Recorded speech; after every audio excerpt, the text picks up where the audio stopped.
Croatia inaugurate this competition tomorrow. We're going to get the opening ceremonies, which I'm looking forward to.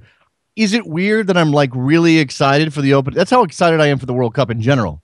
I'm really looking forward to those opening ceremonies, and they're probably going to be ridiculous and over the top. And, you know, it's bread and circuses, this whole event in Brazil. It's not really. There are plenty of people in Brazil who are aware of the situation and aren't going to be distracted.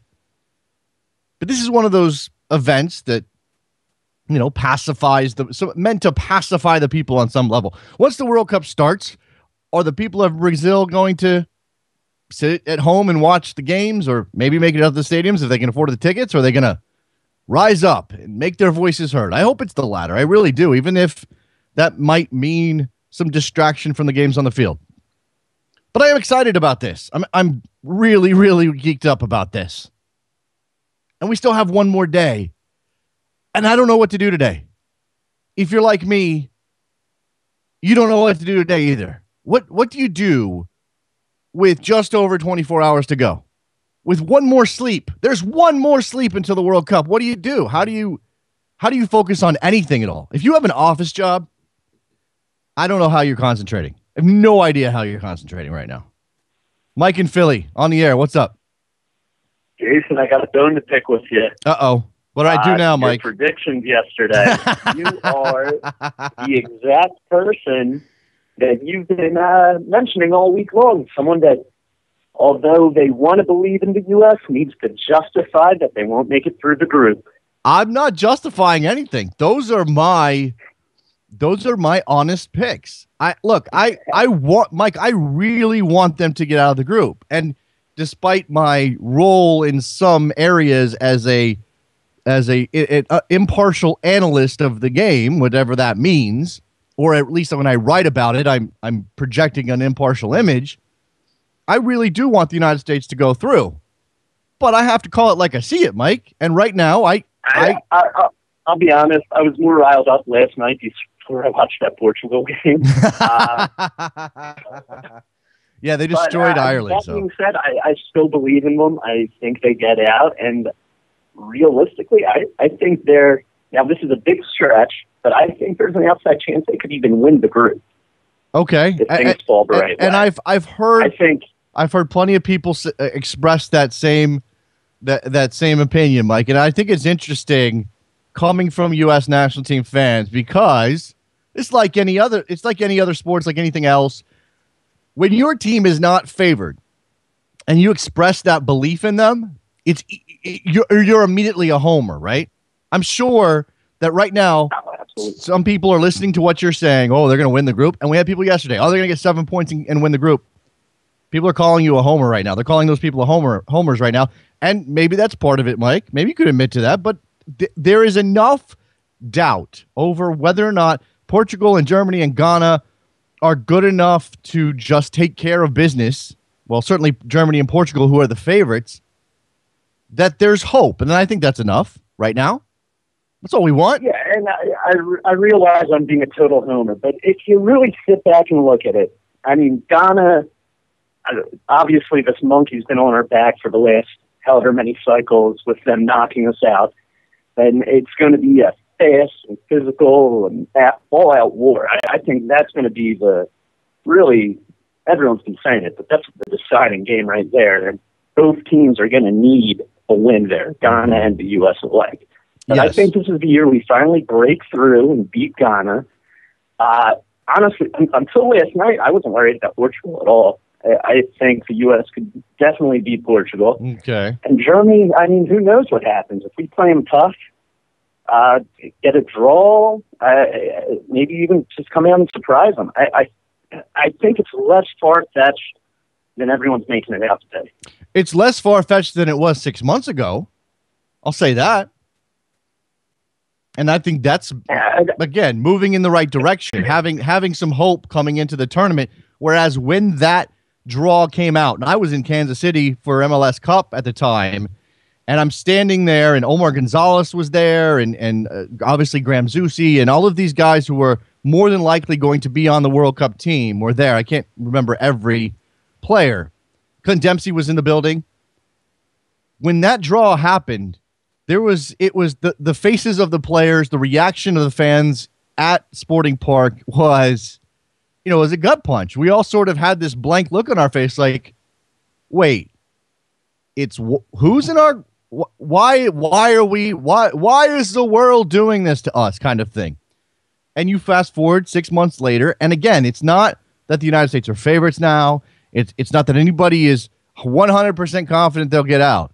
It's that there's hope, and there's reasons to doubt those other teams. Small reasons, little reasons. I mean, look, I saw the same game you did, Portugal and Ireland. Ronaldo looks pretty good.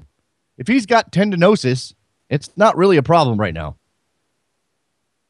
Yeah, but that being said, it's still only Ireland. And I was at the Costa Rica-Ireland game, and Ireland struggled to tie a 10-man Costa Rica. So, I mean, there's that to consider, too. Oh, no, Ireland, it's a good point, Mike. Ireland is not only not a good team, flat out. In order for Ireland to be successful against a team like Portugal, they're going to have to put 10 behind the ball and try to get a goal on the counter if they're going to play close with Portugal. And they weren't interested in doing that. It was a friendly, and they went, they're amidst a change in philosophy, a shift in style, trying not to be the bunker team that they used to be, or that they would normally need to be based on the difference in quality. So you consider that. It was an open game for Portugal because Ireland allowed it to be. Anything else, Mike? Exactly. Anything else? Go ahead. Either way, I still got faith. It may be blind faith. It may just be complete homerism. But I'm weirdly optimistic. I like it. I like it. Don't let anybody, thanks for the phone call, Mike. Do not let anybody tell you that it's not okay to be a homer every now and then. This is how sports works. You believe in your team even when the world tells you that you're stupid for doing so. That's part of what makes us sports fans in the first place. If you enter into this process with zero hope, where's the fun coming from? Yeah, you might be crushed, but that just means that the emotions that you experience while following this team are going to be meaningful. They're going to have an impact on your life. We all remember what happened against Ghana in 2010, and we all remember how crushed we were when that goal was scored and the United States couldn't find a way back and it was over. We felt deflated, but that's a memory that we get to hold on to for the rest of our, because we are passionate, because we do care, and because we did believe. 559, you're on the air. Hey, what's up, Jason? Good morning. Good morning. This is Connor from California. Hey, Connor. It's early out there, man. Appreciate you getting up. Yeah, I know, man. I just listened to your show on Total Soccer Show with Daryl. Yes. And I thought it was really insightful, and I really enjoyed it. And it just made me realize that you're the best American podcaster out there. I love your voice, man. I appreciate that. I appreciate that. Look, and can I make 2 more points real quick, man? Yeah, go ahead. First of all, I love stadium porn as an MLS fan, and that Orlando City Stadium looks pretty cool. I like how it has the 4 stands, kind of like in England, It does have an English look to it, absolutely. It's the first thing I thought when I saw it, too. We'll talk about some expansion news today. Because the World Cup doesn't start till tomorrow, we've got to fill the time somehow, right? Yeah. And I'd also like to point out that, the group that USA is and, the supposed group of death, with Germany and the injuries they're facing, and I'm so confident the United States are going to make out of the group because we do better in humid and warmer climates, and I just don't know if the Germans can handle that, or even the Portuguese, for that matter. It's going the effect of the weather will be interesting. Now, the United States plays Portugal in Manaus, where it is the hottest, most humid environment that you're going to face in Brazil. The first game against... I know there's going to be snakes on the pitch, and there's going to be spiders crawling on you.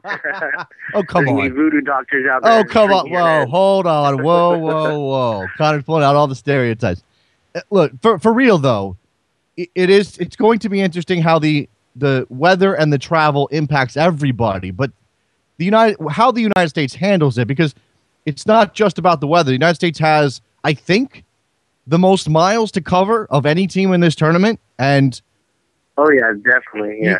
I want to say, as an American, I want to say, well, they should be able. The MLS guys will certainly be used to it. They should be able to handle it. It shouldn't be a big deal, and yet I don't know for certain that that's going to be the case. And I saw something yesterday, and I guess I didn't realize this was the case on Saturday against Nigeria, but I read somewhere that Aaron Johansson didn't play because he was exhausted. Now, why was Aaron Johansson exhausted? I don't really understand how that's possible. Well, I mean, I don't think he does a whole lot of traveling in the Netherlands, you know. I mean, it only takes a couple hours to get from one place to another. And as Americans, you know, we're jet setters, man. We have that advantage, I think. I think we do, but if you've got a guy, and you think of the European-based players, especially the ones that haven't spent a lot of time traveling around the U.S., if Aaron Johansson, I'm not saying Aaron Johansson was exhausted because of travel, but if Aaron Johansson's exhausted during the warm-up series, what are we going to get out of him during the World Cup? And I don't know. It just bothers me a little bit. I'm a little worried now about that element. How is he so exhausted if he hasn't really played any minutes? Again, if he goes through the same training as everybody else, and they get to the last, and they get to the last warm-up game, and he's the only one that is affected like that. And as you said, he hasn't played a ton of minutes in those warm-up matches. I don't think he even played against Turkey, did he? Maybe. I can't recall. Maybe he did play against Turkey, but I don't recall that. But yeah, I don't think he did. Regardless, that makes it troubling from that side of things. And we haven't seen Julian Grant. Look, I don't want to make this a bigger deal than it actually is. I'm just saying the United States has issues to deal with in Brazil that I think we're quick to push aside, but may impact how they do. Definitely, yeah. You got anything else, man? No, that's it, man. Great show. I appreciate it. Thanks a lot. Connor in California. There you go. Phone lines are open.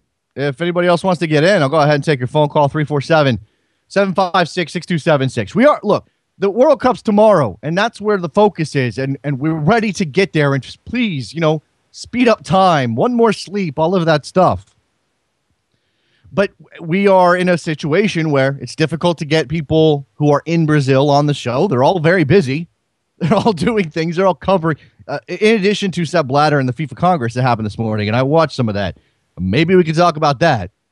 Jurgen Klinsmann addressed the press this morning at the training grounds of Sao Paulo FC, and he reiterated the same quote that brought him a little attention out of that New York Times piece. It was the Sam Borden piece, was it not? In which he said, realistically, we're not good enough to win the World Cup. We're just not there yet. He reiterated that today in his press conference in Brazil. He told the press, winning the World Cup is not realistic for us right now. And then said that he didn't know if that was American or not American. It was just his attitude, his opinion. And so we'll ask again, because I have a visceral reaction to it. Well, I understand what he's saying, and he's certainly being honest, and there's truth there. I have a visceral reaction to the head coach of the national team telling reporters and therefore the fans, hey, we're not good enough to win. The attitude that I have is you go and you give your best, and maybe you get lucky and you try really hard, and even if you believe you can't win, you don't say it. Vince from Toronto, what's up? Oh, hey, Jason. Oh, hey, Vince. Are you excited, Jason? Because I'm excited. You sound excited, Vince. Okay, I'm a bit under the weather. That's why. Okay, well, get healthy, man. You can't watch the World Cup under the weather. It doesn't work that way. No, of course. I'll be visiting with the witch doctor soon. Okay, you do that. What's on your mind today, Vince? It's funny because here in Canada, right? It is World Cup fever, like I imagine it is around the U.S. Mm-hmm. But a painful reminder has popped up, which is Canada isn't there, right? And then it's not just that we're not there; it's the manner of how we were eliminated. Yes. And so now everybody in Canadian media is like it's like they just got shot with a bullet, right? Yeah. While they were like the most happiest and excited people, just because that one reminder of how poor Canada was against Honduras. Yeah, I saw. Since then, we haven't won a game, right? I saw our friend Curtis Larson from The Sun, who apparently decided to review. Now, Curtis is an American by birth, who I think intends to become a Canadian citizen, or maybe already is at this point. But he decided to review and remember and talk about that. Was it 8-1, Vince? Was that the final score? Yeah, it was 8-1. Painful. I imagine very painful. I understand, losing to Ghana at the World Cup, that's painful, but hey, at least you got to the party. Absolutely. And we should remember this as Americans. While we have aspirations and it's never going to be good enough until we're lifting that little weird little blob of a trophy, we should be thankful that we are where we are, because there are countries who would give anything just to make the World Cup. How do Panamanians feel today? How do you think they feel today, Vince? Probably not real good, right? No. I can't imagine it. I mean, that's probably more crushing because they were right on the cusp. Right on the cusp of it, yeah. And then Sanzuzi was born. Sanzuzi was born. You got anything else, Vince? Yeah, Jason. I don't know if you saw the pictures of the pitch in Manaus. I did. How bad it looks. Dead grass everywhere, right? And so obviously the English and Italian media have been picking up on it. But the U.S. plays Portugal there. I don't know. It's just more news dealing with how Brazil isn't ready to host. Yeah, I think we're going to get these little moments of, well, this isn't done, and obviously the stadium isn't done for the opening game, and we temporary this and temporary that, and is the hospitality tents, are they done? That kind of stuff. And yeah, you look at this field. To be honest with you, I welcome this for the U.S. against Portugal. Maybe it's a great equalizer. Maybe it slows Ronaldo down a little bit. I'm okay with it as a fan. I get it from a tournament perspective. It's not good, but we'll see what happens. I mean, sometimes these things get out, and I'm looking at the picture right now. It's popped up in my Twitter feed 17,000 times already. Maybe something changes between now and Saturday. It seems like a short timeline, but maybe this isn't a full representation of what's actually happening in Manaus, or we get there and it becomes the talking point. We'll see, Vince. Yeah, I know. I mean, at the same time, it's something that the U.S. is used to. I mean, I remember the Seattle qualifier where they just put grass on top of the turf, and then they just started filling holes with green sand. Yeah. Or whenever they go away, when they were playing in Antigua and Barbuda, and how bad and bumpy that pitch was. Yeah. They definitely right. They'll have a It'll feel very very much like CONCACAF for the United States. Thanks for the call, Vince. Appreciate it, man.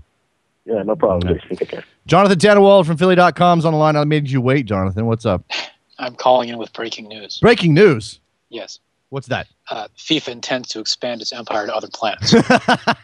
Yes, we have not gotten yet to that little...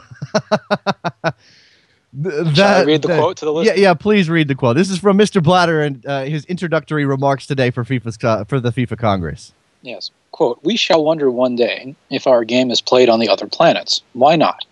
And then we don't have only a World Cup, we will have interplanetary competitions." End quote. I can't do the accent, but no, and you know what? You can imagine what's awesome about this. Okay, look, it's not. It's Sepp Blatter being Sepp Blatter, and this is. I don't think he. John, you could tell me where you fall on the how much of Sepp Blatter is ruthless FIFA politician who has complete control and is capable of underhanded dealings like we're seeing with the Qatari inquest and can push out rivals versus the doddering old uncle who says things like, maybe one day we have interplanetary soccer. There are days when I think it's really him, and there are days when I think it's just a shell, and he goes behind the scenes and, smacks some people upside. See, I think that he is always this goofy guy, but this is the duality of Sepp Blatter, and yeah, I'm fascinated by him, and it's there's some other quotes here that are way more interesting to me than the bit about interplanetary football. But that's the one that's going to be that people are going to hold on to because it's so goofy, because it's so ridiculous, and it's going to be misdirection. And people are going to be focusing on this silly thing he said, rather than the fact that he didn't really address any of the issues that are happening with corruption in FIFA. He made some noise about racism, and again, while saying, we need to tackle it, sort of again mentioned the handshake for peace, which is whatever. This was it seemed very much like his Nobel Prize stump speech again. And it continues. He at one point said, John, we need stable leadership. Yeah, so he can keep his job. I was going to say, and not from Michel Platini. No. Now, let me read another pearl of wisdom from the man who commands the world's most popular sport single-handedly. Quote, we don't seek to make a profit just for the sake of it. We want to raise funds because we know there is a need for it. We can never spend too much investing in football for all and everywhere. Rob Harris of the Associated Press just tweeted that, and I obviously, since I'm listening to the show, I can't listen to the show and watch the FIFA Congress at the same time. Sure. FIFA Congress told the organization has $3.165 billion of assets and $1.432 billion in reserves. That said, Sepp Blatter was reading off notes on paper and not from a teleprompter. I think they have the money for a teleprompter. Yeah. And the voting system wasn't working in wherever they are located. I heard Jerome Valque say that they had interference in their system and they couldn't use the automatic voting. The members had to the executive committee members had to hold up their green card, red card for voting. And what you mentioned, $1.4 billion in cash, in liquid reserves, in money that they could go out and spend tomorrow if they wanted to. There is no. This is a not-for-profit organization, or at least ostensibly it is. There is no legitimate reason for holding $1.4 billion in reserve. For what? What's going to happen that you need that much money at the drop of a dime? I don't know. In case what? Every stadium on earth blows up? Let's go build some new stadiums? I mean, what's the deal, John? You think I have the answer to that? No, you don't. It's a rhetorical question because I don't think anybody really understands why this continues. And here's the interesting thing: that $1.4 billion. It's not like that's money going directly into the pockets of FIFA executives. At least not. At least not all of it. I mean, I was going to say there might be so much of it that not all of it goes into the pockets of FIFA. Well, I mean, there is graft happening. We all know that, and there are ways for people in charge of associations and confederations and at the FIFA level to get their pockets lined, and they do. That doesn't necessarily have directly relate to the $1.4 billion cash reserve or the $3 billion assets. Those things are things that FIFA readily admits they have, rather than this behind the scenes, I'll give you $500,000 for a vote. So why? So what is the explanation for why FIFA would feel the need to make money and not do exactly what Sepp Blatter said they should be doing, which is invest? It's what are words and what are actions? It just confounds. It absolutely confounds. And again, can you imagine how popular the sport would be if it was run competently? I don't know that's maybe that follows. Maybe it does. Maybe FIFA does turn some people off. But it's funny seeing Sepp. And again, there's a little bit of a language barrier there. Clearly, English is not Sepp's first language, so you have to give him some leeway. But at one point, he said, and I saw you tweet this quote, John. He said something to the effect of, "We have a responsibility because football is the most powerful organization in the world." Now, yes. He did not say FIFA, so maybe he meant football as a construct, football as a thing everybody does across the globe. But that's not an organization. It's a game with disparate ways of going about it and cultures and everything else. So what is he saying exactly? What is he trying to imply? That FIFA is going to rule the world one day? I can believe it might happen. What he's trying to imply is that he deserves a fifth term as FIFA president. Yes, I know. And we haven't even covered on this show the globetrotting that Sepp has been doing, I don't know. Some of these congresses were in Brazil. Maybe that's where some of this stuff happened. But he had individual meetings with the various confederations and their membership. And he says what they want to hear. He says he's in the press, in the mainstream press, criticizing the Qatari decision, saying that it was wrong to give the World Cup to Qatar, essentially raking Michel Platini over the coals.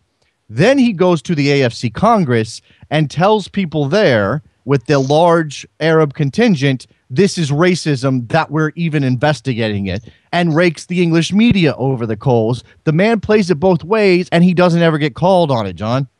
He gets called on it, but not by anybody that he can hear. Well, okay. He doesn't get called on it by the people who vote him for a fifth term, who will vote him for a fifth term. Correct. Yeah. It reinforces my belief that he is going after Platini here. He is not going after Qatar. Absolutely. And that because again, to go to the mainstream press and say Qatar was a mistake is to put the spotlight on Platini. To go to the AFC Congress or to go into a group that is made up of Arabs and Middle Eastern associations and say that it's racism is playing to that base so that he has their vote. Oh, he's right. This is clearly a witch hunt, and we're the target, and Sepp's going to be the guy that's going to talk about it and actually point to the people who are doing us wrong. He also went to CONCACAF yesterday. Yes, he did. And I'm sure he said what they wanted to hear too. Well, look, CONCACAF has his back. And I think that is in part because they had the shot at hosting the World Cup in 2022, and then they didn't get it. He has got capital with everybody, and that's where his genius and that duality I'm talking about comes into play. It's hard, whether you hate Sepp Blatter or he's just an annoyance, whatever you think of him. I don't think anybody likes him in any real sense. He's a genius. John? Well, let me read from an Associated Press story on his meetings yesterday with CONCACAF and Oceania. For the CONCACAF meeting, he said, quote, "I am at your disposal," end quote. Mm-hmm. To Oceania, he went and said something similar, and the Oceania leader and FIFA Vice President David Chung said, quote, "Rest assured the 11 members in this room are the first in line," end quote. He also, Blatter, said to CONCACAF that they were, quote, "an example for other confederations. Some of them think they are better. They are no better," end quote. Mm-hmm. Now, I like some of the things that Jeff Webb has done since he took over for Jack Warner. Yes. But I think even Jeff Webb would admit that they've got a ways to go. I think Jeff Webb is a mostly earnest individual who would like to see football governance advanced, more transparent, enable his organization and therefore set an example for everybody else to do this in a better way, in a more ethically responsible way. But Jeff Webb has to work within that structure. And I saw this yesterday. Somebody asked Alexi Lawless on Twitter if the United States needed to step up the way that the English FA has and criticize Blatter and criticize FIFA over the Qatari World Cup situation.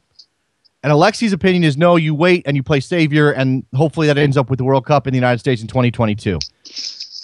I don't think that juice is worth the squeeze, John. I get it. A World Cup here would be amazing. And as a soccer fan, I would revel in that tournament when it actually happens, but I cannot set aside my moral disgust with the situation and think it's okay for the United States, who seem to have wanted to play the whole thing clean during the bidding process and got burned for it, for us to stand to the side, watch all of that stuff go on, refuse to get involved, and then try to clean up the rewards at the end. That doesn't strike me as the right way to go for any organization that wants to claim that it doesn't involve itself in the dirty politics of FIFA.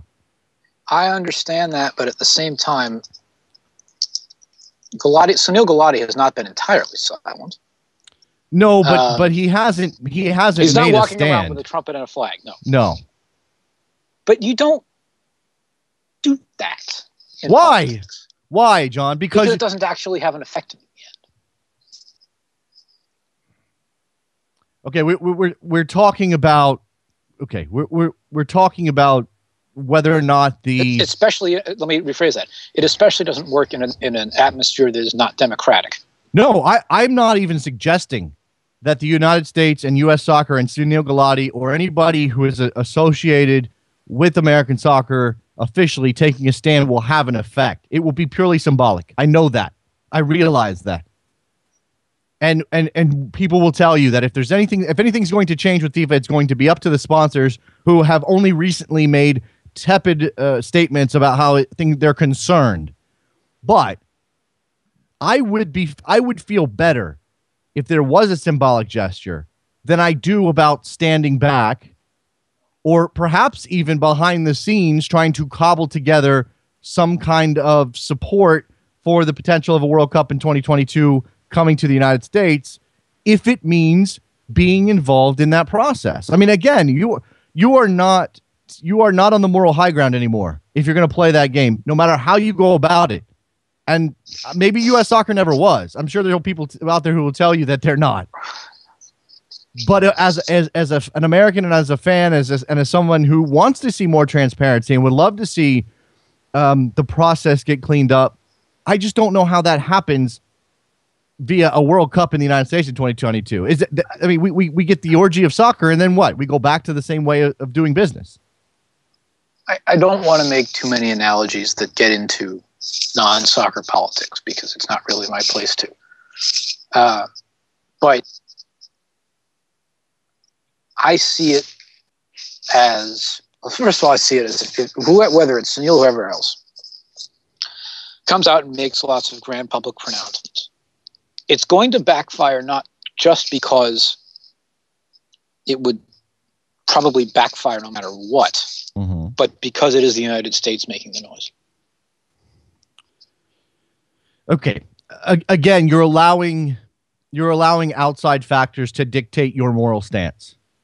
Which is what? That the rest of the world is not always so fond of this country?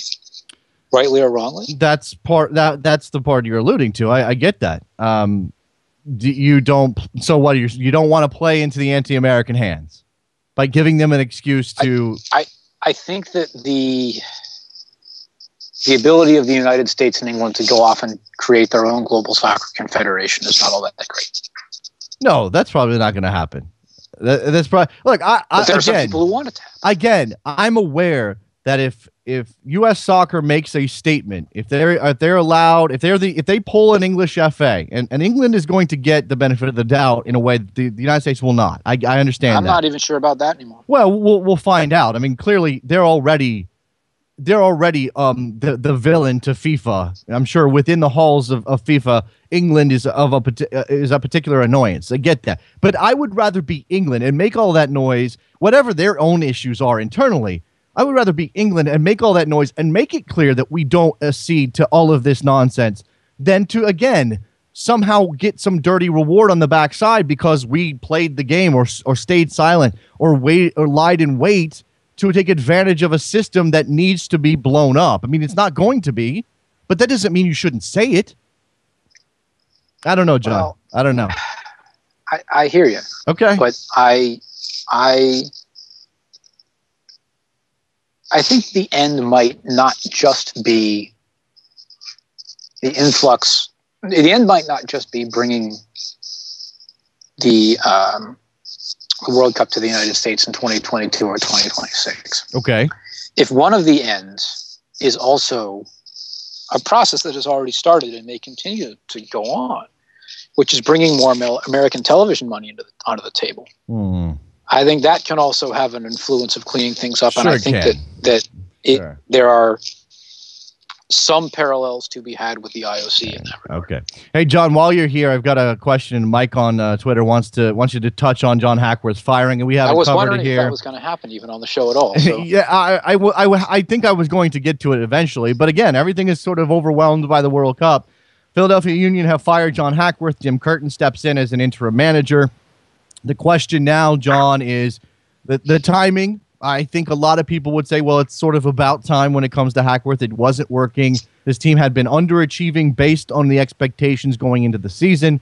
And I suppose that we could talk about Hackworth, but now it's going to be about Curtin. And then it's going to be about what sort of move the organization makes going forward, because they've made noise about coaching searches before and failed on that front. And let's be clear, the organization is Nick Sakevich, who was a familiar name to many people who followed Major League Soccer for a long time. Yes, when the Union say they're going to do something, it essentially means Nick Sakevich is going to do something. As it did with the Metro Stars, and in his time with the Metro Stars, it didn't result in any trophies. And in his time with the Tampa Bay Mutiny before that, it did not result in any trophies. Yes, absolutely. Sikevich wants to have some big global search and use lots of lofty rhetoric about how there are resumes coming in from all over the world, he might look around and notice that it still remains the case that when foreign managers come into Major League Soccer, they don't always do all that well. Right. And if he made an interesting remark yesterday in comments to reporters. I wasn't there, but I've cobbled together a lot of them from my colleagues at the Inquirer and the Daily News and elsewhere, where he said that Jim Curtin was the only coach in our organization who had won a trophy. Mm-hmm. When I first saw that quote, my instinct was that's not true. Mike Swober won a U.S. Open Cup when he played in Chicago, and Chris Albright won multiple MLS Cups as a player. Right. Now, I believe that Sikevich was referring to it as a coach, but which is true because Curtin has won a trophy as a coach. He coached the Union Academy, the Generation Adidas Cup title in 2012, which is nothing small, but he and all the other assistants on the Union's bench have no first-team coaching experience. Yeah. Well, I mean, look, I think it would be troubling from a Union fan, or from a Union perspective, if I was a fan, if they don't really make a move outside of Curtin. And nothing against Curtin, but when you do this, and it happened with Hackworth, when they fired when you who was the last coach? Wow, I'm just blanking. It's all World Peter Cup. Novak. Peter Novak too. Yes, when they fired Novak, it was Hackworth who was the interim coach and eventually received the job full time. And they said back then that I went back and got the quotes that Sikevich told me back at the time. Why put our fans through that? Why put our organization through a 3 to 4 month coaching search when we've got someone in our backyard? Now he is talking about an ambitious and global search for a team manager. And Philadelphia being a major market. It's the wrong rhetoric. It's not. I don't think it's necessary. Well, maybe it is. Maybe you know the fan base way better than I do. Maybe it is necessary rhetoric for a fan base that is frustrated and impatient at this point. I know the name Jesse Marsh is going to be tossed around. Marsh, Martin Rennie. And why? Ooh, Martin Rennie. Interesting. Well, Jesse Marsh makes sense. Maybe Martin Rennie a little less so from my perspective, but certainly a guy who's got MLS experience and has had a lot of success in American soccer. Neither one of those are sexy names, and maybe you don't need to do sexy in Philly normally, but after what happened with Novak and Hackworth, and again, the fact that this team is underachieving despite having some obvious talent on the field, is there a symbolic element to hiring somebody? I don't know if it has to be a foreign name, John. I don't know that there's a sexy name in American soccer right now that's available. Who? They need a winner. Yes, they need a winner. And who is that? Who's available right now that's a winner that makes sense within the budgetary concerns of the Philadelphia Union? I would, and look, I'll be honest. I think that long-term Curtin has quite a bit of managerial potential. I don't know that he does right now. But I think, to me, Marsh and Rennie, considering I do believe you have to have some understanding of the many vagaries of Major League Soccer when you come into this league, I would put Marsh and Rennie at the top of my list. All right. If you had to put a bet on someone getting this job, I don't bet on Nick Sikevich. If somebody forced you to make a bet, John, it would be Marsh. It would be Marsh. Okay, fair enough. I appreciate. And I don't have any inside information. That's just my own. Okay. Here's a really great quote from Nick Sikevich that I think is the signature quote of everything that he said yesterday. In a lot of ways, this move was to continue to instill hope in the fan base that we have a shot at winning something. Parse that out. Firing John Hackworth is meant as a sign to the fans that they still have hope. It was meant to instill hope in the fan base. Instill hope. That's really, really hard on John Hackworth. I mean, ouch. Will the fan base accept the attempt to have hope instilled in them? I don't know. And again, you have institutional instability at this moment. Whether Jim Curtin knows this team and has been around, and he has, and I suppose that helps transition you into the next period. But in the middle of a season, to have that sort of instability, to have what could potentially not only be a new direction, because who knows whether or not the next coach or whether Curtin decides to stick with the way things have been going with formations and styles and schemes and attitude. I don't know how that works. I really don't know how that works. Here's another question. If the move was to placate the fans, some of whom have been chanting "Fire Hackworth" in the last few home games, is that the right rationale for firing a coach? You don't fire a coach because the fans demand it. I don't think that's ever a good idea. You fire a coach because it's clearly not working internally, and you use signals from inside the team, and you watch the team's interactions with the coach, and you see how they respond to him on the field, and you make that decision entirely based on that performance, not because there's a group of fans in the River End chanting "Fire Hackworth." That would be my attitude if I'm running an MLS team. And thankfully, John, no one's given me the keys to any castle, so I'm safe. Well, that quote I think will resonate on a lot of levels, as I said. Okay, so you think he's pandering? You really think he's pandering? I don't know that he's pandering. I think it is. I think if I were the one doing the speaking, I would say we have the World Cup break now. The season has not gone as we expected to. I understand that he has the absolute loyalty of all the players because he does. I understand that they played a reasonably good and entertaining game against Vancouver on Saturday. And they scored 3 goals apiece in their last 2 games. But we have this World Cup break now. We are dissatisfied with how the season has gone so far. We are dissatisfied with the number of leads they have lost in games so far this year. We need to make a change. Okay. I leave it at that. The only things I ask of the next Philadelphia Union head coach, and Jim Curtin in the interim, if he ends up keeping the job, great. Play Zach Pfeffer, please. And don't sell Immobile Kugo yet. I'm not ready for that to happen yet. Zach Pfeffer was on that Union Academy team that won the 2012 Generation Adidas Cup. Maybe I think if any coach is going to play him, then Jim Curtin is the one. John Tannenwald from Philly.com, impromptu chat. Thanks a lot for your time, John. Appreciate it, man. A pleasure. I hope to get back on before the show goes off. Yeah, you will. I'm sure you will. All right, let's move on. 303, you're on the air. What's up? Hey, I'm a Dutchman living in Texas, and I was calling to gripe a little bit about your projections. Okay, fair enough. Well, I'm just thinking we've got.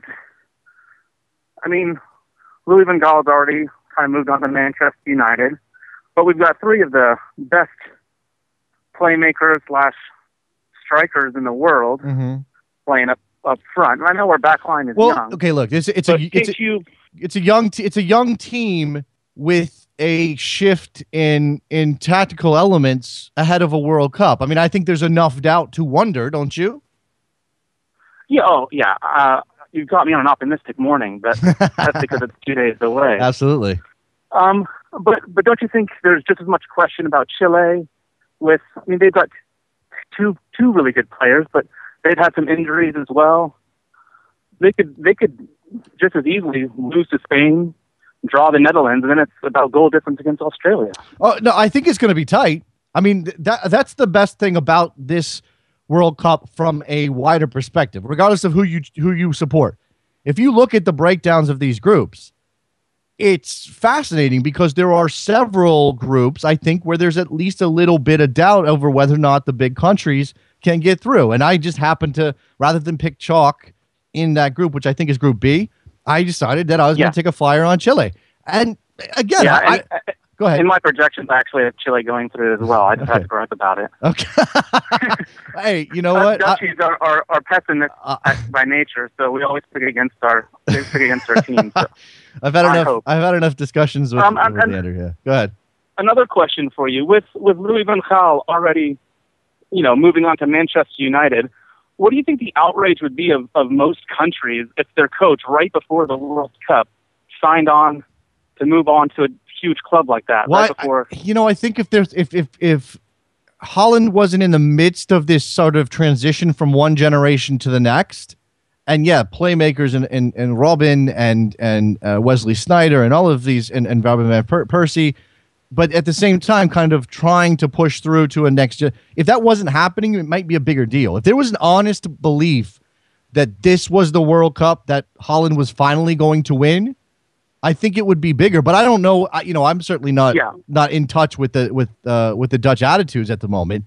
But as you said, there seems to be a sort of general undercurrent of pessimism. And it's not that, we're not good enough to get through the group, or we're not good enough to make it out of the second round. It's we're probably not good enough to win this time. So this Louis van Gaal moving on is not as big of an issue as it might be. I think if it was a situation where Jurgen Klinsmann had a club job lined up post World Cup, I think Americans would flip out. Absolutely. Yeah, and Holland's a much crazier soccer nation than a lot of countries. But isn't it about? And they seem to be taking it in stride. But don't you think it's more about your attitude about the game and about your team and your experience in your past? I think that if Klinsmann had a club job lined up and was talking about it, and there was a lot of speculation about what movies he's going to make and all of those things ahead of a World Cup, Americans would flip out, but not necessarily because of how much we care about soccer or don't care about soccer, but because Americans are quick to be offended when it comes to any sense that a coach is not committed or a player is not committed. And I'll give you an example of this. And I hope that this doesn't become a big deal. And I'm not really here to. I shouldn't really mention it because it might actually give some more heat to it than's needed. But Bertie Voets was quoted in German as saying that he's obviously coaching for the United States, or he's scouting for the United States. But when the U.S. plays Germany, he's not going to cheer when the U.S. scores. In his heart, he's rooting for Germany. I have no problem with that. It makes 100% sense. He's German. He's won things as the head coach of Germany. He's Bertie Voets. He can do a professional job for the United States, scouting our opponents, and still in his heart want Germany to win. But a couple of outlets have sort of tried to make it a thing, and I don't think it's a thing, but you never know. Yeah, it is.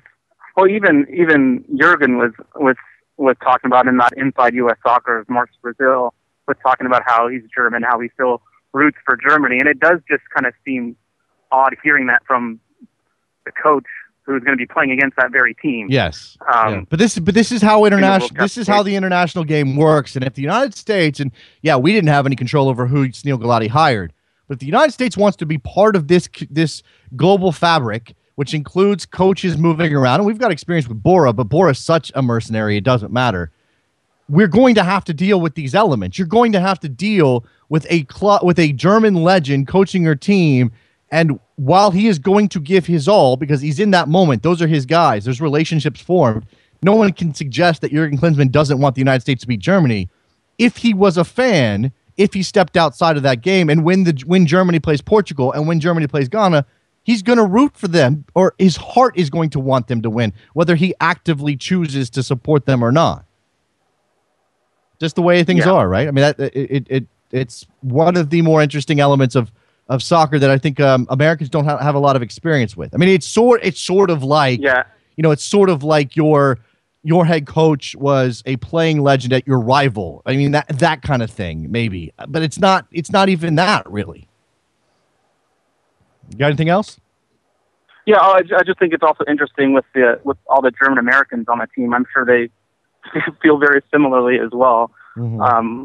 Or there might be some bitterness towards the Germans for not ever giving them the call up. Who knows? Again, and this is another thing. Thanks for the phone call. I'm going to move on, but this is another thing that has popped up, and I am not interested in having this discussion anymore. And if you see anybody bringing this up, or you see some mainstream outlet talking about it, just ignore it, move on. But the Americanness of this team is not a debate anymore. We don't need to do that in the eve of the World Cup with the United States set to play in 4 days, 5 days. We don't need to be talking about whether the German Americans are really American players. Nonsense. They are Americans. They're here to play for the United States.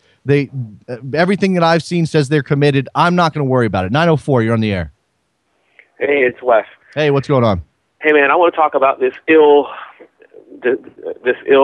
disaster that's going to be MLS Miami. Okay. I don't know why. I guess David Beckham just picked a city that he wanted to live in, because that is the most ill-fated idea I've ever heard of putting it in Miami. I mean, I live down there, so I know that super fair-weather fans, and, they spend a ton of money on a new ballpark. They're not going to get what he wants. As far as that goes, he's not going to, as far as the location, they're not going to get the support that he wants. He already doesn't understand the market. His comments about bringing in Moyes as his coach, it's a disaster waiting to happen. And I'm really starting to think that it's not going to happen. And so here's my bias where I'm going to come in, is I think that if it does fall through, I really, really, really hope MLS looks at Jacksonville as a possible city for that. Because I just think Jacksonville is a huge soccer community. Everybody, we get jokes about the Jaguars, even though we sell 60,000 seats a game. But Jacksonville's really, really supportive of soccer here, and we've proven it every time they've given us a match. And with the connection with Shad Khan and Fulham, bringing them in this summer, they're going to be training here. I just think it's a natural fit, an I-4, I-95 rivalry with Orlando. Okay. Any thoughts on Jacksonville? It hasn't occurred to me really. I know they come out for national team games. They did obviously for that game against Nigeria. I know there is a soccer community there. I don't know enough about Jacksonville, to be honest with you. I mean, I'll admit that most of the stuff I've heard when it comes to sports in Jacksonville isn't really good, and some of that's based on the NFL experience. Some of that's based on there just hasn't been a lot of good vibes coming out of and some of the most of that stuff is from people who don't live in Jacksonville, who don't really know Jacksonville, but go down for 1 week or a couple of days and then come back with stories. And I don't know how much that will matter. But let's go back to Miami for a second, because for anybody who doesn't know, the update on the Miami situation with David Beckham and his team, which doesn't exist, is that the most recent idea, the boat slip next to American Airlines Arena in Miami, is now out as a possibility. The city of Miami, Mayor Thomas Regalado has and Beckham's group have issued a joint announcement that says that site is no longer possible for a stadium. There's been too much opposition. Essentially, this is the city of Miami responding to opposition to the idea, and this is strike two. They tried on Dodge Island. They tried at that location. They've tried this, which the boat slip was actually presented as a possibility by the mayor of Miami, if I remember correctly, and now that's out as an idea. And Beckham's got to come up with Plan C at this point, and you wonder how much more of this he's going to take. Jacksonville's not going to be his. I mean, I'm sorry, say it. And maybe there's a legitimate reason for Jacksonville to be in contention, but I can't imagine he's really going to consider Jacksonville. No, well, maybe he wouldn't, but he has the option for that, right? He isn't an actual owner yet. He has to exercise that option. I mean, if somebody comes to him with, big, deeper pockets, they'll move that wherever they want to move it to, I'm pretty sure. I mean, Orlando is a great city. I love Orlando, but they haven't really proven anything. They had 3 seasons at the old Citrus Bowl with 4,000 people a game. That's not really a soccer city. I don't necessarily think Orlando's proven anything. So I think Jacksonville has better facilities. It has a better connection to the Premiership with Shad Khan's connections here. And I think Beach of Soccer is the second largest adult soccer league. Wait, hold on. You say that. You say about the connections to the Premiership. Fulham's not in the Premiership anymore. Well, and you know why? You know why, right? It's because he took down the Michael Jackson statue. Yes, of course. But you have Phil Rollins in Orlando, who's on the board of Stoke, and Stoke's still in the Premier League, while Fulham is not. So you say that, but in reality, Orlando's got a closer tie to the top level. Not that matters ultimately. Listen, Jason, don't let facts get in the way, okay? I'll take Jacksonville's candidacy under advisement. But right now, I think if Miami doesn't happen, that makes Beckham a free agent in a way. And I don't know. I mean, I think San Antonio was mentioned briefly before he ended up settling on Miami. There's obviously Tampa to consider, which would be another chance to revive Major League Soccer in a city in Florida. I don't know how much that would work. I think the Rowdies do okay, but I think Beckham is not using his business sense. If he was smart and wanted to put something in South Florida, he puts that team in Fort Lauderdale, where the city will rally around that, where they bring back the Strikers or whatever they were called. That's the Strikers exist right now, by the way. Yeah, well, I mean, but the Fort Lauderdale market is a better market. I see what you're saying. Absolutely. Yeah. Okay, man. Well, thank you. That's first time caller. I appreciate talking to you. I appreciate the phone call, man. Thanks a lot. So Jacksonville on the list. He's advocating for Jacksonville. Advocate for, let's use Soccer Morning as a platform for people to make their pitch to David Beckham if Miami doesn't work out. And right now, it's not looking good. So you call Soccer Morning and you say, "Dear David, my city is where you should put your Major League Soccer franchise because we have this thing and we have this community of soccer fans and you may have an easier chance of building downtown in my town than you would in Miami. I was excited for the possibility of Miami. I'll admit it. While I have my doubts about that city and sports like everybody else, I was willing to give them a shot. I thought the Southern Legion had done a pretty good job of rallying some fervent support. I thought there was actual political will behind the notion of bringing top-level soccer back to the city of Miami. But apparently not. Apparently that's not the case. And they're not willing to push through. And look, Beckham shouldn't just get a free pass to build wherever he wants. This has to make sense for the community. We'll see what happens next. Is there a plan C? Can they just go to FIU and make it work there? Doesn't seem likely. Isaac, what's up? Isaac. Yeah, Jason, you know what? We got all this talk about John Hackworth being fired, David Beckham being disappointed, very gloomy atmosphere so far. How about I bring it back to a positive note and tell you that the USA will not only make it out of the group of death, but according to my projections, the USA will reach the semifinals.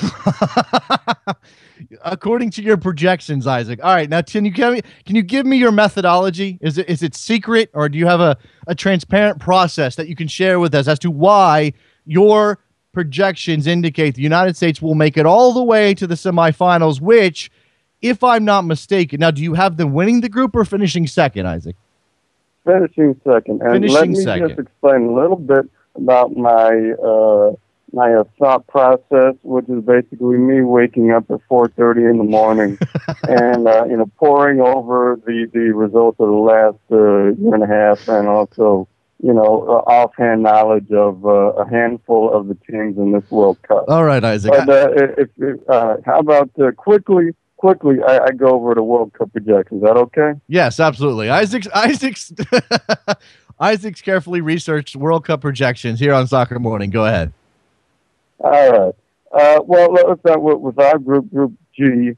I have both, not both, all three, Portugal, USA, and Germany getting 5 points. Ghana getting clobbered with 0 points. Portugal finishing first, USA finishing second. And I have the USA scoring 2 goals in all 3 of the matches. And Germany gets undone by only beating Ghana 1-0. All right. Group A. Group A. Oh, wait. With 9 points. Mexico with 4. Okay. All right. Group B, Spain and Chile, Netherlands, and our Dutch Texan caller. We're hard done to know that Netherlands don't get out based on goal differential. Okay. Group C, Colombia and Greece. Okay. Group D, Costa Rica and Uruguay. yeah. Now we're having fun. Absolutely. Group Love this. E, France and Switzerland. Okay. Group F, Argentina and Iran. Wow. Okay. So the Bosnians out, the Nigerians out, Iran makes it through and the second round. I'm sorry? Go ahead. Group H, Algeria and Russia. Okay. Algeria with 7 points. Okay. All right. And then, I'm sorry? No, go ahead. I'm listening. I'm listening. Right. I'm just gonna shoot through this. So you've got USA. You've got USA Russia in the second round. Let me. Well, okay. Let's skip down to that. I have you. No, it doesn't work out as USA Algeria. USA Algeria, because you have Algeria winning the group. Mm-hmm. Okay. And Algeria. USA wins that 1-2. Okay. And shooting through the other round of 16 matches, Brazil beats Chile 3-2. Uruguay beats Colombia 1-2. And that'll be interesting because you have the 2 South American games on the same day. Okay. Spain beats Mexico 2-0. Greece beats Costa Rica 1-0. Iran beats France 1-0. Okay. Portugal beats Russia 3-2. Oh wow! And Argentina beats Switzerland 3-2. Okay. All right. So all right. Does that put the United States against Argentina in the quarterfinals? It does, and this is Oh, well, okay. I made a boo-boo. I should have said that the USA reaches the quarterfinal. Okay, so not the semis. Because Argentina does. You know, after all of that, we're getting past Isaac, after all of that, what really is going to undo the United States, what's going to end their World Cup, absolutely, is Lionel Messi and company beating them in the quarterfinal. I'm with you, man. I'm with you 100%. Let's keep going. We got to get to your winner. Go ahead. Iran beats Portugal 1-0. Brazil beats Uruguay 3-1. All right. Spain over Greece 2-1. Wow, that's a lot of goals for Greece. Okay, go ahead. Semifinals. Brazil finally gives Iran a defeat 2-0, and Argentina beats Spain 3-2. Okay, you got to speed this up a little bit, Isaac. Sorry. Yeah, right. The third place game, Spain-Iran 1-0. Wow. And final, a thriller, Brazil over Argentina 3-2. Okay, I think the finals about the only place I agree with you on anything, Isaac. But I do appreciate that. On that note, let's go ahead and take a quick break. I'll reset. We'll start it up again on the other side. Soccer Morning, North American Soccer Network, NASN.TV. Stay right there. We'll be right back.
Welcome back to Soccer Morning on NASN with Jason Davis. We're here for you.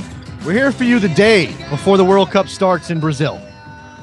The most interminable, frustrating, ridiculous day because it's not the World Cup. The World Cup's not here yet, and we have to wait through Wednesday, and it's going to just be torture. I feel tortured. Okay, not really, but you know what I'm saying. We're sitting here waiting for this tournament to start. Today is just a giant tease with zero satisfaction arriving until things get going tomorrow afternoon. And I'm ready. Ready right now. Been ready. But today especially, I'm ready.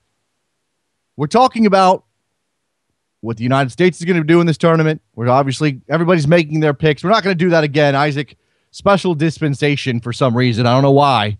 But special dispensation for Isaac to give us his entire bracket. So we won't be doing that again.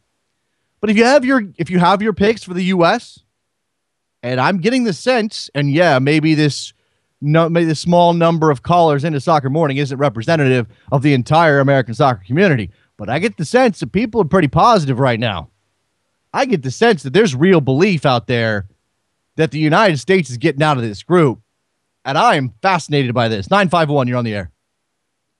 Hey, man, it's Daniel, and I'm back. What's up, Daniel? I believe that we okay. I believe that we will win. I believe that we will win. All right. It works as a chant with multiple people, Daniel. It doesn't work as an individual thing, just so you know. All right. But it's all right. So do you have the United States getting out of the group? I think so, man, and I think we can do something special this World Cup. You may already be on the record. You may have called in yesterday and expressed this opinion. Yeah. Yeah, you did. So what? I have faith in my nation. Well, you have to have faith in your soccer players. You got to have faith in your footballers. You got to have faith that Michael. Here's the thing that I think is important for American fans to be aware of. Just because this is where the tournament turns for us, and it's not any secret. But the United States and the progression that Klinsmann has taken them on over the last couple of months as they prepared for this tournament, I think it's interesting to note that how much of this turns on Michael Bradley and his evolving role as one of America's best players. I think 4 years ago, when we went with South Africa, got out of the group, lost to Ghana, I think what most people thought is we've got Michael Bradley for probably 2 more cycles. This is great. He's going to be a feature of our team. We've got our defensive midfielder locked in, that we're good in that position. And the United States is always going to have to play with a defensive midfielder, so that's fantastic. And he's heady, and he plays, he plays a good pass, and he gets the ball moving forward, and he can link our back line and our midfield, and it'll be great. I don't know that anybody saw this happening, where Michael Bradley becomes the key player for the United States beyond that position, beyond even the notion of a box-to-box midfielder, into a player who's going to be key to the United States scoring goals. I'm not sure that was on the table in 2010, Daniel. Well, I feel like as long as we keep the Ghanaian players like in front of us and we don't make any stupid passes, I think we'll be fine, because I really think we can play against anybody now. I agree, man. You got anything else? Well, you think Altidore will actually score some goals in the World Cup? I actually do. I think he'll get 1 or 2. I think there's a chance for him to do Wando's so. Gonna get 1. I think you were on the record with that as well. Maybe you're not. Maybe you're just starting to believe in Wando and it's all blending together. You got. I appreciate the phone call, Daniel. Thanks a lot, man. Thank you. All right, 703. You're on the air. Hey, this is Tyler from Alexandria again. Hey, Tyler, what's going on? You're asking about World Cup predictions for the U.S.? Yeah, bring it. I can't bring myself to predict anything. I could see it going any way right now. Okay, I literally could. I think I could see the U.S. Go ahead. Except for getting 9 points and beating everyone 6-0, I could see just about anything. Okay, I don't think I could see them crashing out with 0. I could see them getting 7 points. I could see any different type of scenario. Right, absolutely. I think that'll be interesting to watch, because there is a wide range of possibilities, and this team, via their inconsistency, via the difference in quality between, especially Germany and Portugal, but even Ghana has a host of Champions League players the United States doesn't have. I think it's possible that they could surprise and make some noise. I don't know. 9 points is impossible. 7 points seems like a really big number to me. Yeah, go ahead. That's about the only scenario I couldn't see them actually getting. I could see them winning 2 games and drawing maybe, but that's like stretching as far as I can see. This is interesting. I just landed in my inbox. World Cup odds from Bovada, which I think is what Bodog became. I don't really gamble, so I don't really know, but I get these odds every now and then. Here's your World Cup odds for the United States and their total group points. 0 points, 5-1, which is pretty short odds for 0 points. 1 point, 3-1. 2 points, 7-1. 3 points, 5-2. 4 points, 3-1. 5 points, which I think that's the number you get to make sure you're getting out, is 18-1, 6 points, 6-1, 7 points, 20-1, 9 points, 125-1. So, if you are ultimately confident about this American team and you think it's even possible they get 9 points, go put on a $5 on 9 points, because hey, that's a pretty damn good return right there. The other thing that you're saying is 5 points seems like it's sure bet. I could see them getting 5 points would be enough, but I could see them getting 4 points and still not getting out of the group. Oh, of course, because it'll come down. More than likely with 4 points, it'll come down to goal differential. Right. Yeah, and which is something nobody ever wants to get down to. No, you don't want it to come down to that at all. I think here's something to consider. I think it's absolutely possible that this goes beyond one tiebreaker in the end for this group, whether it's the United States involved or not. A 3-way tie. Either a 3-way tie, or we're talking about 2 teams on 4 points in the same goal differential. And then I can't remember what the second tiebreaker is. And I have to look this up now because I honestly don't know. Yeah. Yep. I appreciate the phone call, man. Yep. All right, there you go. Rick and Philly, what's up? Hey, Jason. I just got out of a meeting, so this might be a little off topic, but we now live in a world where Brad Evans is staying in Seattle and John Hackworth is not staying in Philly. I'm pretty happy right now. Yeah, this honestly, is a big day for you. RVP has been taken out by the kites. You yeah, know? Yeah, sorry about that break for you. Yeah, if only that kite surfer had gotten a little more of RVP, then Rick and Philly would have the greatest day of his life. One of the greatest days in life. You know, the thing of it is, John Hackworth, and I've met him and I've talked to him. He's a really nice guy, and everybody likes him. But he was over his head as a manager. I think he would have been an exceptional assistant, but he was just in over his head. Okay. And now it's all on Sakevich, to see whether he's willing to bring in someone and give someone genuine authority over the team to cede some of his power, because it's going to take somebody with a personality. And I'm going to call it right now. I want Thomas Dooley. Interesting. Thomas Dooley, who last I heard is with Guam or someone like that. Who's he with? Philippines. That's right. I did know that. He is with the Philippines. Thomas Dooley, who I think was angling for an MLS job during the offseason and has been coaching at the youth level in California for some time, made his home in the United States post-career, which, he was obviously he was the first German American. So he was the guy who set the stage for everything that's come since. And I think would be an interesting choice. I don't think it's going to happen, though, Rick. No, I mean, he interviewed for the crew position. He was one of Klinsmann's assistants in a couple of the early matches.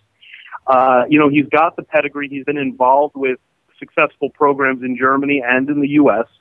And, I think he's got the sort of personality that would suit the city and would also bring the players into line and get the most out of them. All right. I think he'd be a real way to go there. All right, Thomas Dooley as a candidate for the Philadelphia Union vacancy. Rick and Philly, you got anything else, man?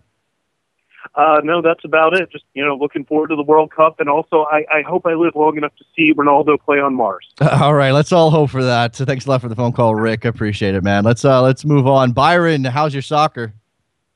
Hey, what's up, Jason? It's the day before the World Cup, Byron. I'm going nuts.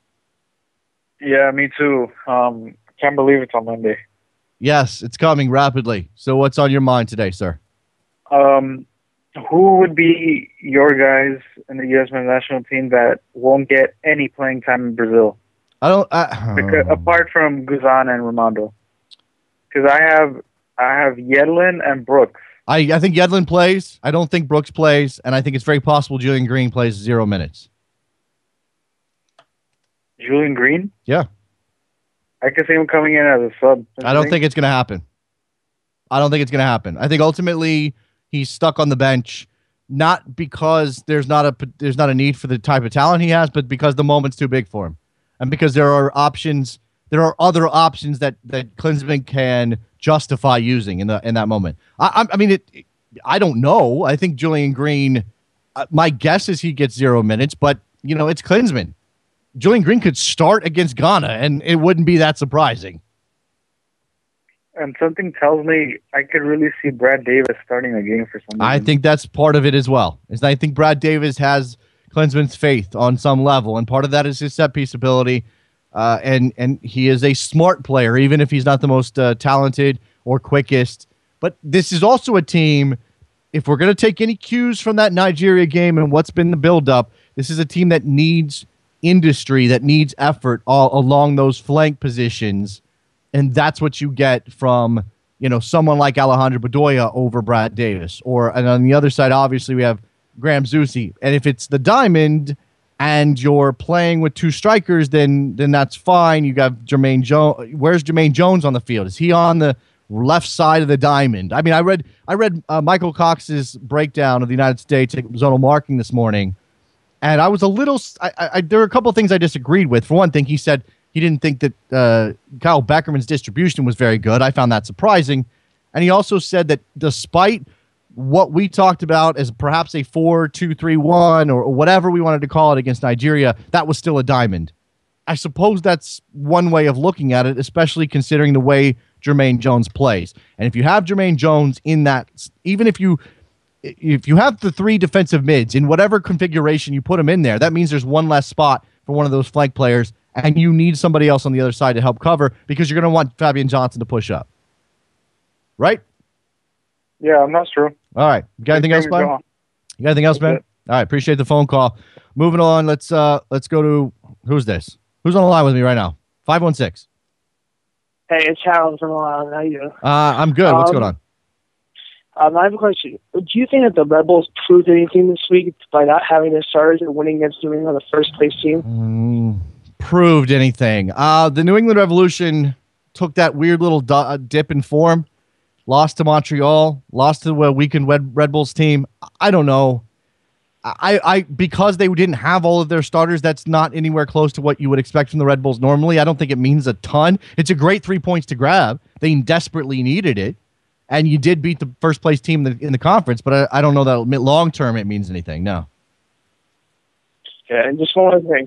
I remember watching something when the U.S. won their bid in 1994, that they had to prove to FIFA that they were going to get to the 90 World Cup and they would earn their earnship that way to get the 94 World Cup.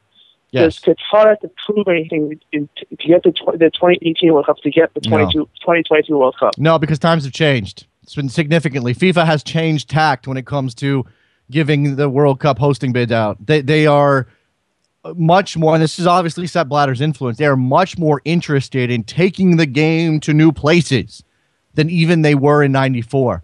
That was part of it for the United States, and hey, let's go to a country that hasn't accepted the game as one of their national pastimes and try to spread the gospel. But at the same time, there was still being convincing being done that was a good idea. FIFA was still in a mode where their attitude was you're supposed to give the World Cup to a country that quote unquote deserves it, that cares desperately about the game. That's changed. They've done a 180-degree turn on that. And Qatar doesn't have to prove a damn thing ahead of 2022. They're going to get, they're in as hosts. They're going to grab a bunch of Brazilians. They're going to try to do whatever they can to make their team decent. But they don't have to make the World Cup in 2018 to prove it. No. Okay. Thank you so much. I appreciate the phone call. Thanks a lot. Let's see. Who's on the line with me? 713. Can I see this right? Nope. Who's this? 773. Sorry. 773. What's up? Hey, it's Ellis from Chicago. Real quick question. Lots of people need to know. Do we get a free pass to wear jerseys every day for the next 3 to 4 weeks? Yes, no matter what age you are. Okay. Okay. You know what? I was thinking today that I'm going to wear my jersey on Monday, so yes. Yes, except you have to, if you have a large enough collection where this isn't a problem, good for you, and I'm jealous. You have to be aware of your personal odor issues, your situation when it comes to how you smell, because you can't wear your jersey, and really you shouldn't be wearing your American shirt any day except game day anyway. Don't be wearing it on days that there's no USA game. You want to wear something else. You got a Brazil jersey, you got a Germany jersey, fine. That's whatever. I'm not the guy to wear those jerseys, but I can understand just being a passionate soccer fan and wanting to do it. But yeah, in terms of the adult pass for wearing jerseys, the World Cup is a month long. It's one blip. Yeah, sure, why not? Absolutely. Go ahead, wear it out. Awesome. Thanks. All right, man. Appreciate the phone call. Got anything else? Nope. No, that's it. All right, appreciate the phone call. 347-756-6276. You got 12 minutes left. We're still talking about the American prospects at this World Cup. And one question I wanted to ask, I asked this on Twitter. We haven't really gotten to it. Other more important things have come up, and clearly Miami's situation with David Beckham is more important. Everything that Sepp Blatter has said today that is ridiculous is more important. All of these things are more important. And there's MLS games tonight, by the way. Anybody paying attention? Portland and Dallas, Montreal, DC. Anybody going to be watching those games?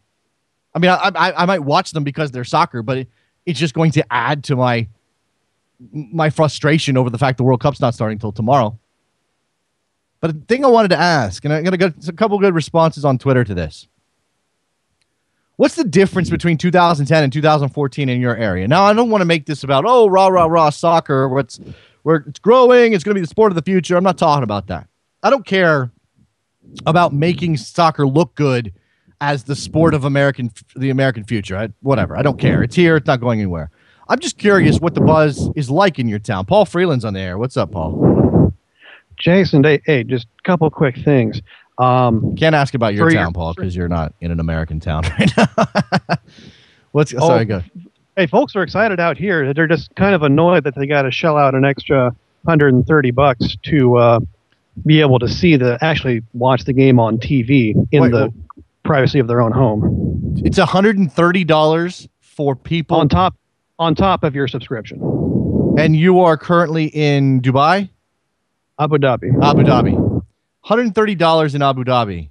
On top of Yeah, 450 dirhams, whatever comes first. That's insanity. It's a nice little racket they have going. Yeah, it is. So what else is on your mind today, Paul? Okay, quick thing. For your Philly caller, Live in Hope. Dooley only signed a 1-year contract with the Philippines. He started in February. They got the Suzuki Cup in November, December, and then they don't really have anything else after that. So maybe next season? Okay, so ask me or explain to me how he's done there, because the Philippines is notoriously difficult as a soccer country. There's not a lot of professional players from the islands. It's the type of environment. I mean, it's sort of easy for us to joke about them, but obviously they want to get better. Has he helped them at all? Actually, they're kind of doing in America. They've been doing since 2010. They've really been on an upward trajectory. Part of it is they've done a lot of local investment. Dan Palami's he's basically been financing the national team on his own pretty much.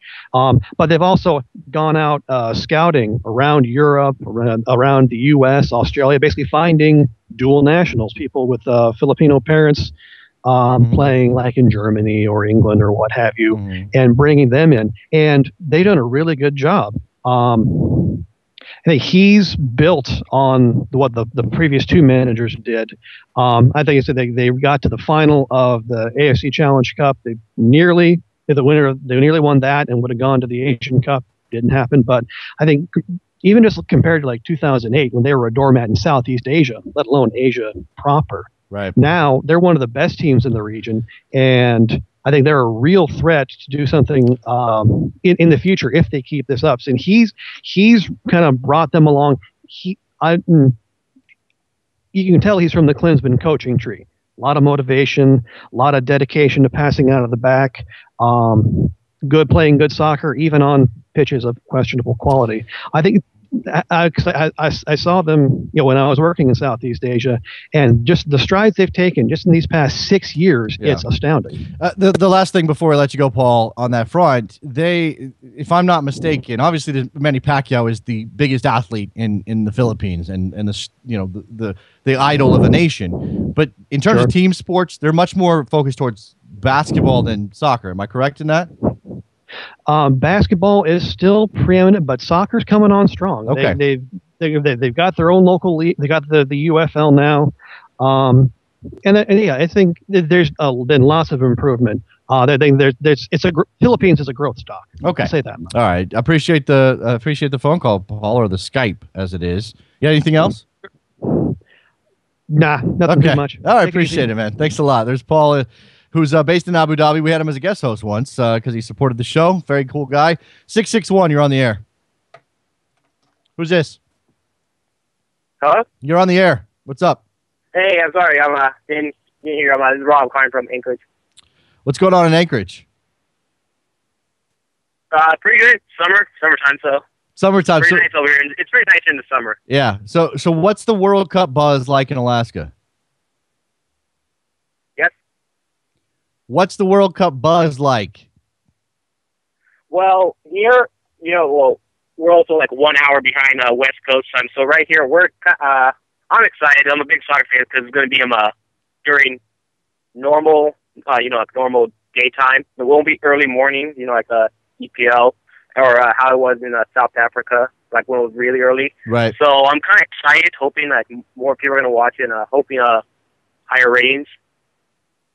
Yeah, that should be absolutely. I think I think this will be a very well watched World Cup. I appreciate the phone call from Anchorage. Unfortunately, connection's a little slow, and I just can't deal with that today. Tay's on the line. What's up, Tay? Hey, Jason. I just want to call because I couldn't believe you picked Algeria over Russia and Korea for Group H. I think you're dead wrong. Okay. I think you guessed United States. So I guess in your prediction. Don't give Trevor any more reason to hate on my picks, because my picks yesterday tilted Trevor completely. He hated not every single one of them. He hated the ones that involved not taking Holland through and not having Russia go through. He certainly thinks Russia is likely to come out of that group with Belgium. Yeah, I mean, I wasn't surprised. Faber Capello did a great job with Russia fighting that defensive effort, but I still think, and I'm betting on Korea, and I was hoping you have more faith in U.S. on your prediction. That's all. I think this is all right. You want the full, real truth about my picks when it comes to Group G in the United States?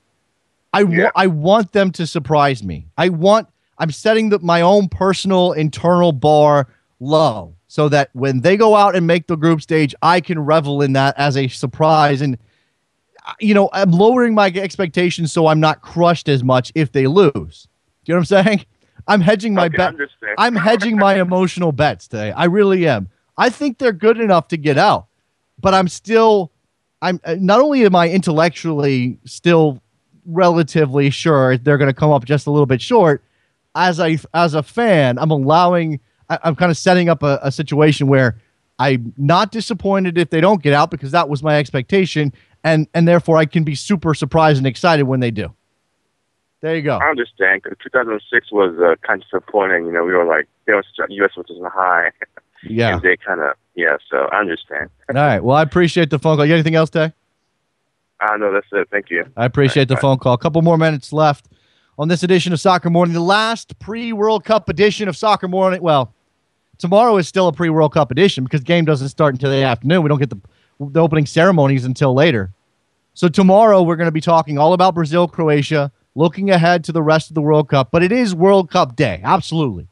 It's World Cup Day. And I think, the question of the jersey thing. Okay, now I've been on the record on this show that adult human beings should not wear jerseys in public. I've said that. And I still believe you don't look good in it. But every now and then there's a reason to wear one out into the world, regardless of how stupid you look. Regardless of how ridiculous it is that a human being of adult age who is in nowhere near football shape, I'm certainly not, is wearing the jersey of those incredible athletes who are on the field. And the World Cup is an exception. And I'm going to take it one step farther. It is your responsibility to wear a jersey out in public this World Cup. I'm putting it out there like that. You have, as a soccer fan, you have a responsibility. And not just because of this rah-rah soccer. We're all on team soccer, everybody. Hey, everybody, it's team soccer. No, not just for that. Just because it's the World Cup. It's the one time when people won't look at you cross-eyed. When people out in public won't say, what are you doing? What is that thing? Why are you wearing that? Well, wait, that's just a white polo that has a USA logo on it. Okay, well, that one. Red, white, and blue popsicle jersey. I'm wearing it. I'm doing it. On Monday, I'm gonna do this show in it, and then I'm gonna go out into the world, and I'm gonna walk around in my popsicle. I haven't worn it in public yet because I have that rule. But it's the World Cup, damn it. Rules are out the window for the World Cup. This is why everybody can pick the United States to get out of Group G to win it on 7 points. And I'm not going to laugh at you. And no one should laugh at you because the rules are out the window. Your passion is your passion. Absolutely. All right, we have a couple minutes left here. Anybody want to get in with a last-minute phone call? 347-756-6276. In the meantime, we've discussed everything that surrounds this World Cup. We touched on a little bit of the expansion news. We haven't really mentioned, I think, we did have one caller mention the Orlando City stadium renderings, which, again, do look very English, sort of individual stands. Kind of dig it. Looking forward to that getting done. They're going to play next season at the Citrus Bowl, which is getting its own renovations, by the way. So Orlando City on the path. Miami in trouble. David Beckham having trouble finding a place to put a stadium. And then you have Minnesota, where two groups are battling to get control of the ability to put an MLS team, World Cup on the brain, to put an MLS team in the Twin Cities. And this is interesting stuff. The headline on this story from the local ABC affiliate, Minnesota financial titans clash over new professional soccer franchise. You've got Ziggy Wilf, owner of the Vikings on one side. You've got United Health Group CEO Dr. Bill McGuire on the other. This is Bears watching because there is a possibility of a stadium getting built just for the team or Ziggy Wilf putting a team in his new NFL building. And I think we all want to avoid the NFL thing if possible. 301, you're on the air. Last call. What's up?